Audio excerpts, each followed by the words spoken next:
Now children, let's come to the fourth question. So the fourth question says, what are the biotic and abiotic resources? Give some examples. So you have to define biotic and abiotic. You have to explain biotic and abiotic. So children, biotic, from the word only you can understand the resources that are obtained from the biosphere.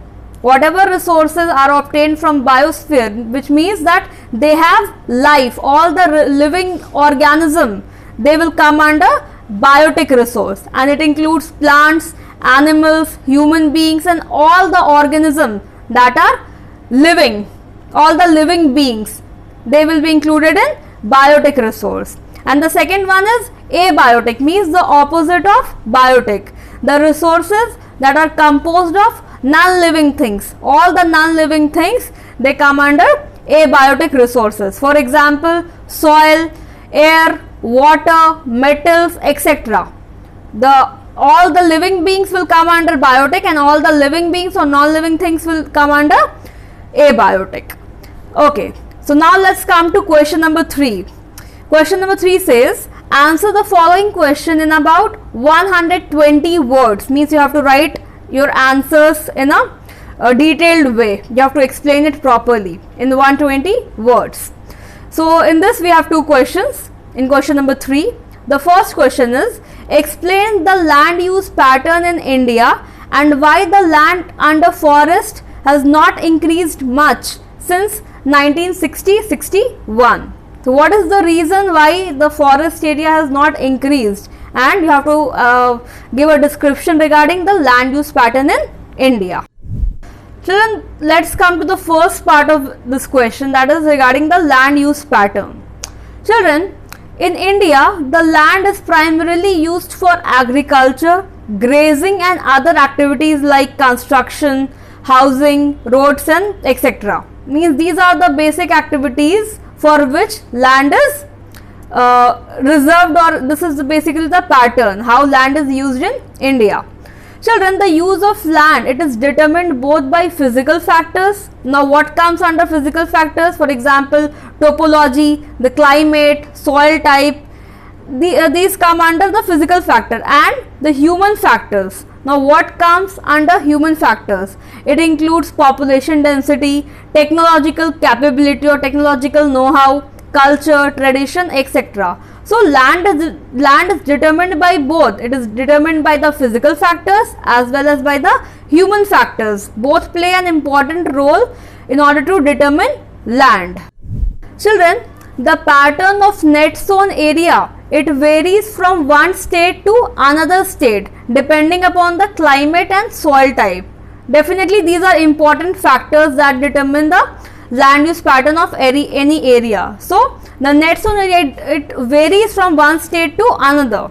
For example, children, 80% of the total area in Punjab and Haryana, it is used for cultivation, it is used for agriculture purpose. See, 80% of the total area.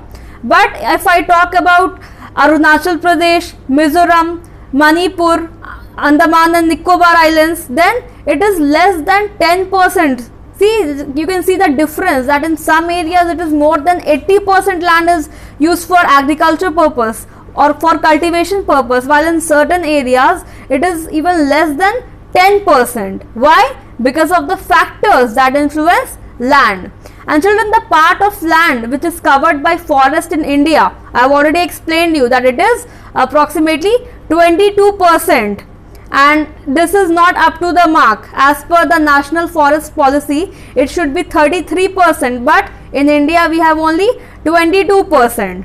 So the land under the forest has not increased. What is the reason it has not increased? Since 1960-61, due to the increased use of land for other purposes like agriculture activities, industrialization, urbanization.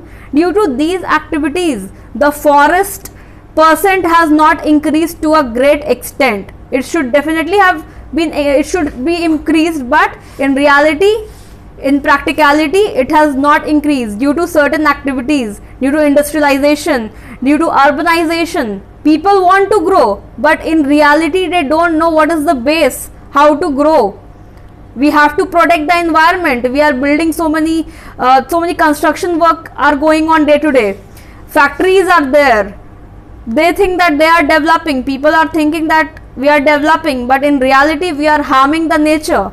And if we are harming the nature, then ultimately we are harming ourselves in the long run, which we don't realize.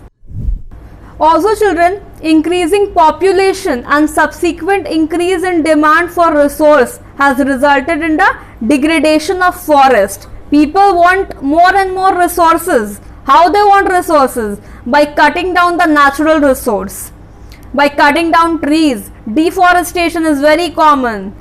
Overgrazing means these things are not regulated, and as a result of which trees are decreasing day by day. The area of forest is reducing, and that is why the land and the forest, it has increased, but only 4% since 1960-61. So many years have passed, but it has increased to only 4%, which is almost negligible. Why it is not increasing? Because we are harming the nature. We are not letting it increase. We want development of resources. We want our development, but at the cost of degradation of resources. We are not realizing the actual development. So this is the reason why the forest area has not increased since 1960-61. Now the next question. Question number 2, the last question. How have technical and economic development led to more consumption of resources?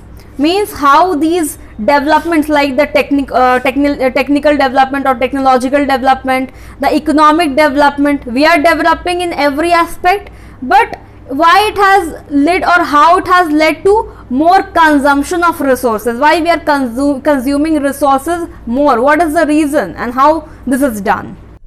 Children, there are several technical and economic factors that have led to more consumption of resources, and some of the factors are as follows. Like technological development, it had led to efficient machinery. Definitely if we will develop, we will need better machineries, better machines, and as a result production increased and ultimately leading to more consumption of more resources. If production will be more, then consumption will also be more, demands will also be there. If you are getting something, that means your demand will not go down, it will definitely rise. So due to this technical advancement, it has led to more consumption of resources. Next, economic development, it has raised people's demand, and the technological advancement, it had led to greater exploitation of the resources to meet their demands. Our way of living, our standard of living is increasing day by day, and as a result of which, what we want more and more resources. Our greediness, our hunger is increasing with our increased style of living, with our increased standard of living.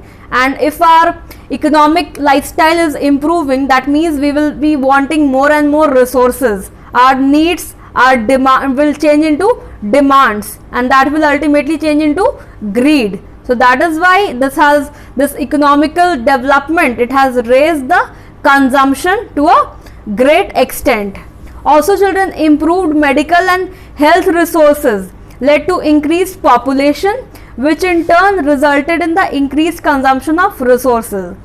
Children, nowadays the medical facility, the health facilities, they have improved to a great extent. So the death rate has come down. So what will happen if there is more population? Then every mouth has to be fed. So everybody needs more. So as a result of improved medical and health facilities, it has led to the consumption of more resources. So means people are thinking that they are developing, but in reality we are not developing. We are going down at a very fast pace, which we are not realizing now. So children, this was all about the exercises and question answers. I hope all the exercises and question answers are clear to everybody.